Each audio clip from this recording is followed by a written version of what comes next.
Hi good afternoon. நாங்கள் இன்றைக்கி உஸ்மானியா தட்டுக்கடையிலேருந்து 2 பிரியாணி வாங்கியிருக்கோம். அது கூடவே பப்படம், அப்புறம் பாயாசம், அப்புறம் இது என்னது ரைத்தா. ஓகே, இதெல்லாம் வேறு திங்ஸு.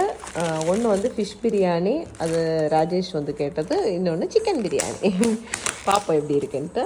அதுக்குள்ளாடி பார்த்தீங்களா இப்படி வெங்காயம் இதெல்லாம் கேரளா ஸ்டைல் தான், ஆனால் நல்லா டேஸ்ட்டாக இருக்கும். சரி, அதுதான் வாங்கி நாங்கள் இன்றைக்கி டேஸ்ட் பண்ணலாம் அப்படின்னு நினச்சோம். ஓகே, டேஸ்ட் பண்ணிவிட்டு எப்படி இருக்குன்னு சொல்கிறோம். ஓகே, தேங்க்யூ, பாய். ஹாய் ஃப்ரெண்ட்ஸ், நாங்கள் சாப்பிட்டு முடிச்சிட்டோம். உஸ்மானியா தட்டுக்கடையோட ஃபிஷ் அண்ட் சிக்கன் எப்படி இருந்துன்னு சொல்லுங்கள். இது அவரேஜாக தான் இருந்துச்சு என்னை பொறுத்த மட்டுக்கும். இவங்களுக்கு பின்ன கேரளா ஸ்டைல் கொஞ்சம் பிடிக்காது. நான் வந்து ஓகே, ஆனால் கொஞ்சம் வெந்துடுச்சு. அதுக்கு வந்து not value for money.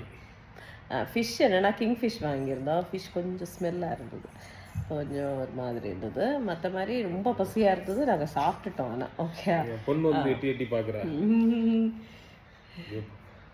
Joe பாப்பா சாப்பிட்டா இதை பார்க்குறான். அப்புறம் அவளுக்கு வீடியோவில் இந்த யார்கிட்டடா பேசுகிறீங்க அப்படின்ற மாதிரி பார்க்குறான். சரி, நாங்கள் இன்றைக்கி டயர்டாக இருந்தது. அப்போது அப்படி தான் சொல்கிறேன்னு நினைக்காதீங்க, டயர்டாக தான் இருந்தது உண்மையிலே. அதனால தான் நம்ம இப்படி வேலையும் செய்துட்டு இங்கே வந்து சமைக்கும்போது சில நாள் பிரேக் வேணும்னு தோணும்ல. அப்படி தான் இன்றைக்கி வாங்கி சாப்பிட்டாச்சு. சாப்பிட்டுட்டு இனி ரெஸ்ட்டு, மூவி பார்த்துட்ருக்கோம். Anyway thank you and take care. Bye சொல்லுங்கண்ணே. பாய், திட்ட சொல்லு.